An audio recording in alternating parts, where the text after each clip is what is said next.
What is up, fam? So today we're going to talk a little bit about a monthly ritual, I suppose you could call it, that I participate in with thousands of other people across our community. So if you're familiar with intermittent fasting, that's been kind of all the rage the last I don't know how many years, but it's definitely caught more interest, especially as keto has caught more interest. And so I remember listening to this podcast and they were talking about doing extended fasts quarterly for longer ones, and then a couple day one once per month. And I remember thinking at the time, like, there's no way that I could ever do a fast for that long. Like, that was actually kind of a scary thought to me.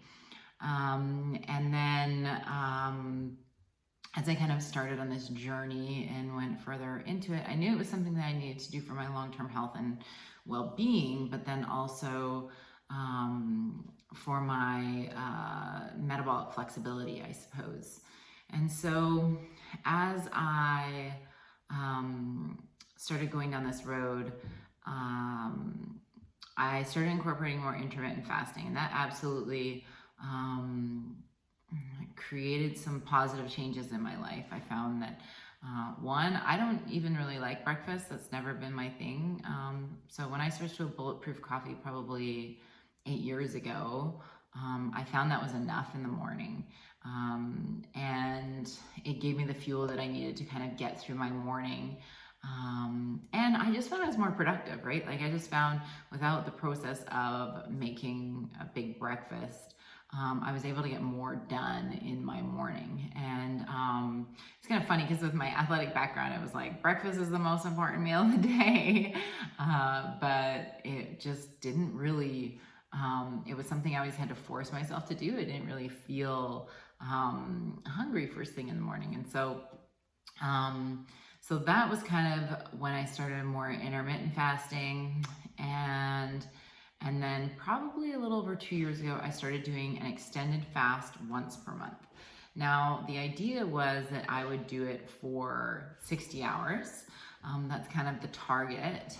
And, you know, when I think about like the different teachings from mentors I've had over the years, they would speak about the gut lining and how the gut lining would fully turn over within 72 hours. So you can see why there's this magic spot there if we give our gut lining a rest once a month, how that's really going to help keep foreign things from entering into our bloodstream through the gut by making sure the integrity of that gut lining is really great. So I started doing that probably December of 2018. Is that right? 2018, yeah, maybe 2017. Yeah, 2017 was my first extended fast, and I made it 50 hours, and I've done one pretty much once a month ever since then. So, you know, when I think about what would cave women do, right? Like, this is this philosophy, this guiding philosophy that I use kind of in my world. It's created clarity in my life. She would have fasted. She would have fasted for extended periods of time, not because she wanted to necessarily, but because of food scarcity, right? And depending on the time of year, right, that might have been longer than other times. So fasting has been around for thousands of years as a means to help boost wellness. If you look at every major religion, there's some form of fasting kind of built into that. And I'm not necessarily a religious person. I would say I'm a spiritual person, not a religious person. But those teachings come from somewhere, right? And they're passed down for generations and generations.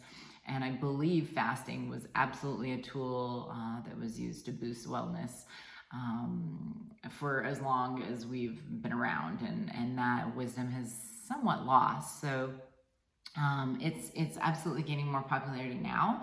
And then the science behind it is also gaining popularity. So, you know, we're seeing things about at the cellular level why fasting is good for us. So one, we have autophagy happening, which is like a cellular cleansing, really.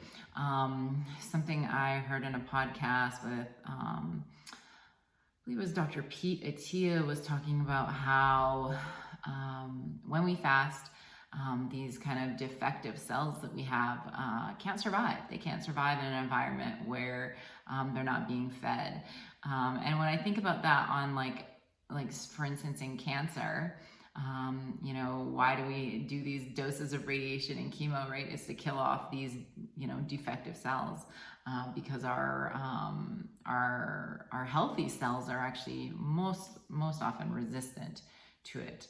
Well, I guess not most often, but can survive those doses of radiation and chemo. So, so you get autophagy, where you have the cellular cleansing or self-eating, right? And then as I mentioned, you have the improved gut microbiome. So giving that gut a rest is so important. It puts in so much work for us, and the more calories we're feeding it all day long, it's hard on the system, right? If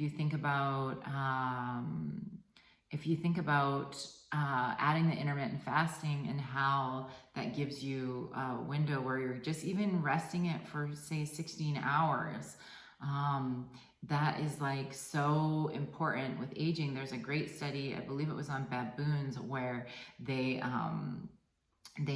took 2 baboons, and you see the picture, and like he looks very old. His mobility's not great. He's got all kinds of gray hair. He's not young and vibrant, and he has bed sores, and he's having to be really taken care of at his age.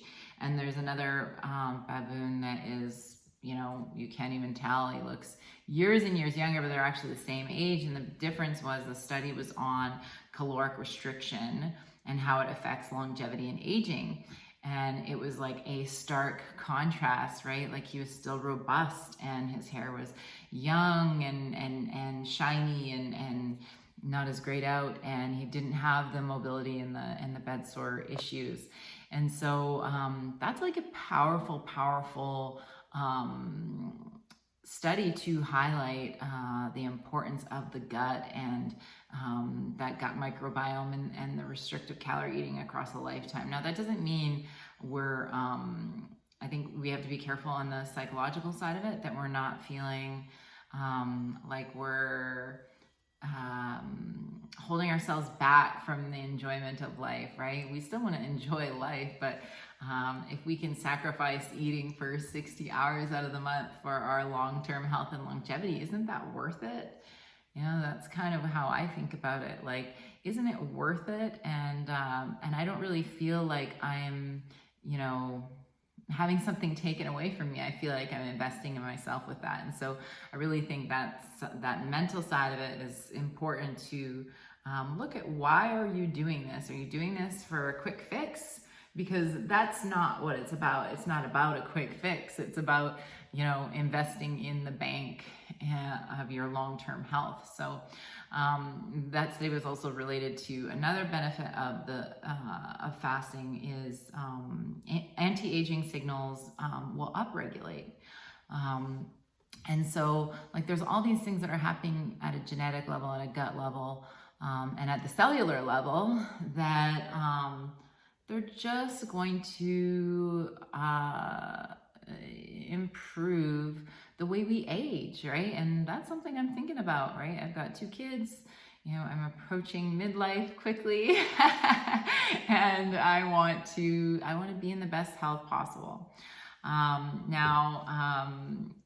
The great thing about the fast is it is absolutely supported.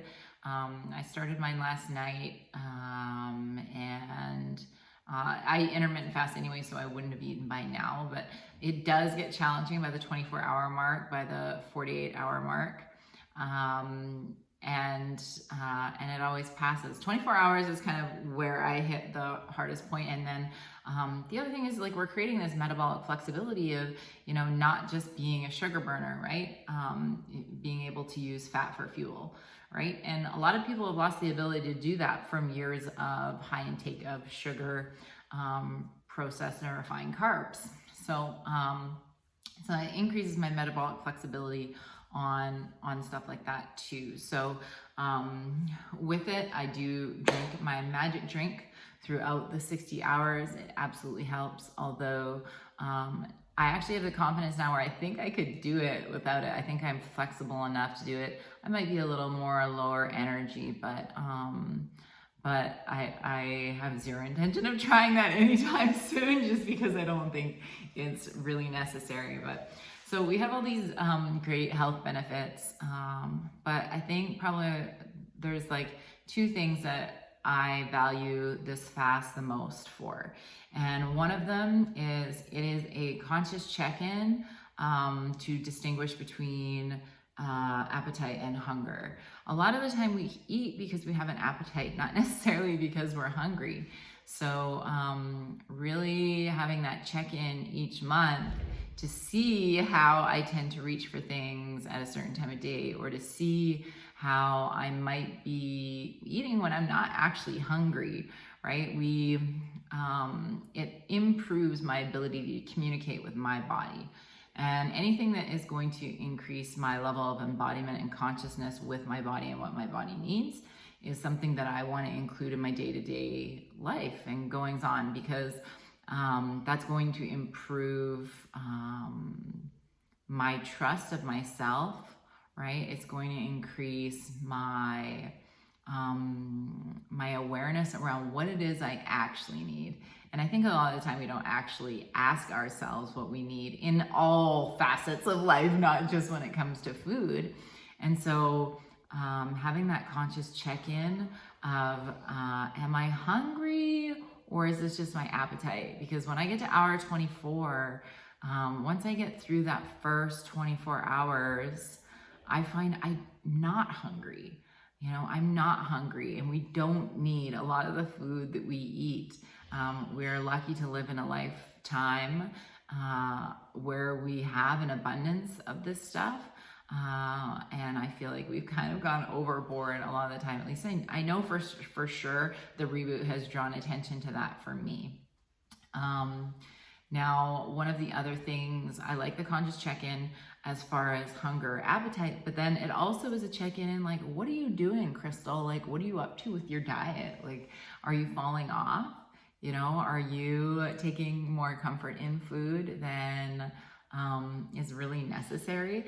Now, I think it's important to know that it's okay to treat yourself, right? Whether that's, you know, a splurge on some kind of food that you wouldn't normally eat. Like, I think it's important to treat yourself, but I think it's important to treat it as exactly that. Like, this isn't necessarily satiation. This isn't necessarily me feeding myself and fueling myself.